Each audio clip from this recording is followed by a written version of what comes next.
Hello everyone, welcome to NetZex Research and Development.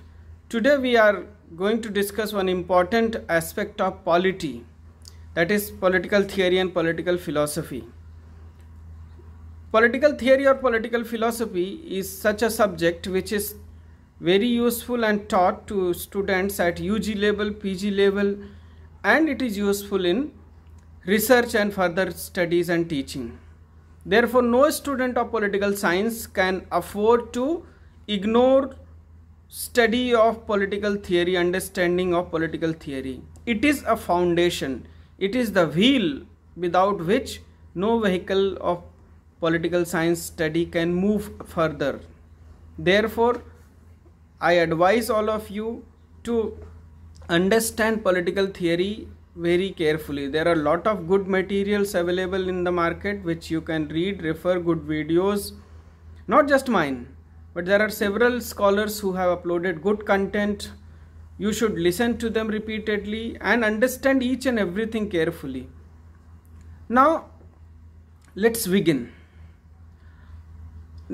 First of all, let us understand the nature and significance of political theory, its meaning, what it is. Then only you will be able to understand political philosophy. Human being is a social animal. We live in society, and our society includes lot of rules, lot of institutions, lot of set of practices, beliefs, behaviors, and everything, every action affects and generates a reaction in society. Whatever I do in my individual capacity might be affecting others also, and vice versa. So from individual to group, group to society, society to state. This is how our action and reaction are taken and done. So when an organization is designed to regulate the whole community, it takes the character of polity. Polity therefore denotes an organization where rules are made and decisions are taken for the whole community, and authority is exercised over each member of the community. So basically our polity evolves from the community. Why it evolves? It is evolved to take care of certain rules, make certain rules, implement them and adjudicate them. Like Sheldon Wolin, in his famous work Politics and Vision, published in 1960, he has beautifully summed up the characteristics of political. See, what is politics? What is political? So I quote, of the authoritative institutions in the society, the political arrangement has been singled out as uniquely concerned with what is common to the whole community. Certain functions such as national defense, internal order, the dispensing of justice, economic regulations have been declared as the primary responsibility of the political institutions, largely on the grounds that the interest and ends served by these functions were beneficial to all of the members of the community. So here Sheldon has rightly said that our institutions have been created for the benefit of the whole community. So polity or the state, it enjoys a unique position in the human society. It is one of the unique social institutions which has the authority to exercise upon others. And it is so important that Aristotle, the famous ancient Greek philosopher, he described man by nature as political animal. Living in a state was so natural for a person that he who lived outside the state or who did not need a state was either a beast or an angel. So Aristotle has given utmost importance to the institution of state, to the polity. No one can live apart from it and beyond it. Therefore the term polity, politics and political are derived from the Greek word polis, which denoted ancient Greek city-state. Polis were denoted to the ancient Greek city-states. Greek city-states were very small units in size. It was a kind of direct functional democracy. And like they would take care of their own issues. Here Greek city-states were relatively small communities which were separated from each other by geographical barriers like forest, mountain, sea, each other. Aristotle himself had studied the constitution of more than 158 Greek city-states. So by this we assume that at least 158 Greek city-states would have been there in ancient Greek. So polity word has evolved from Aristotle's famous work Politics, and the institutions and activities which were aimed at securing good life for the community were regarded as the part of politics. So the main aim of the politics is to secure good life for its citizens.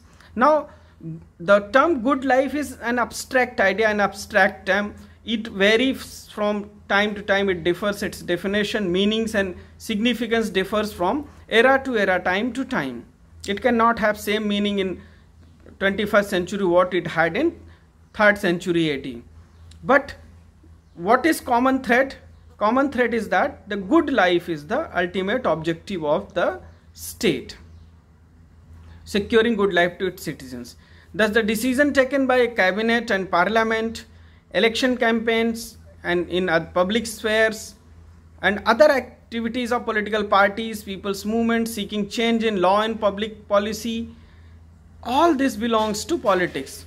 But the object of our faith and worship, the content of our education, art and culture, it do not properly belongs to the sphere of politics until some regulations thereof is required to maintain public order or safety. So there are things which directly connotes to politics, directly related to politics, and there are things which are not directly related to the politics, like art, architecture, sculpture, poetry, literature. These things are not directly related to politics. However, they influence politics. They can influence politics. They can be influenced by politics in terms of regulatory laws, like censor for cinema. So what is the scope of political theory? Political theory has a very wide scope. The term theory stands for a systematic knowledge. Theory means a systematic body of knowledge, something which is can be scientifically studied and scientifically defined. Here, political theory therefore denotes to a systematic knowledge of political phenomenon. So political incident, event, political phenomenon, political organizations. In political theory, we conduct a systematic and scientific study of such organizations, institutions, ideas, rules, etc. And therefore, what type of knowledge do we require about the political phenomenon in the realm of political theory? So we require three types of knowledge. And for that we have three value statements. First is empirical statement. Empirical statement which is concerned with and based on observation through our experience. Second is logical statement which is based upon our reasoning. And third is evaluative statement which is based upon value judgment, that men are born free and equal. It is a value judgment. Logical statement 2 plus 2 is 4, but in politics 2 plus 2 may not always be 4. If you have one strong leader in a side who can mobilize crores of people and one weak leader in a side, you cannot call it an equal playing field by terming that both of them have one leader each. So in politics 2 plus 2 need not be 4 always. Its meaning and impact differs. So therefore it is argued that correct observation and correct reasoning by different person will lead to a similar conclusion. In political theory, though our observations may differ, but it has to reach to a similar conclusion. The conclusions that we draw, the logics that we apply should be similar. Then only we can consider it as a political theory. So sometimes people allege that political theory has very parochial approach of looking at things. People may give preference, there may be individual preference, individual natures, due to which the nature of political theory may differ. Like for example, exponents of logical positivism, they argue that the evaluative statements have no empirical content or logical structures. They are merely structures of they are merely expressions of different scholars and different philosophers. So they say that, for example, Plato made certain logical argument. It may not be applicable today, like Plato's concept of communism, Plato's concept of education, Plato's concept of philosopher king may not be applicable today, and it has got lot of variations may exist. So I will summarize here over here. For this I will be uploading many lectures in a capsule of 10 to 12 minutes. Political theory is a systematic study of political science. It is based upon understanding the phenomena, events, incidents, institutions, social as well as authority institutions like state government, like national governments, local governments, and also political theory covers each and every branch of political science, and it is a transcendental discipline. It is a it has multidisciplinary approach, because when you are understanding political theory, you cannot ignore understanding of sociology, you cannot ignore understanding of economics, so on and so forth. So therefore study of political theory is very essential. It is the base. I will be talking about different approaches to the study of politics and political theory in next video. Please like, share and subscribe our channel so that it can reach to the maximum students who can use it. Thank you very much.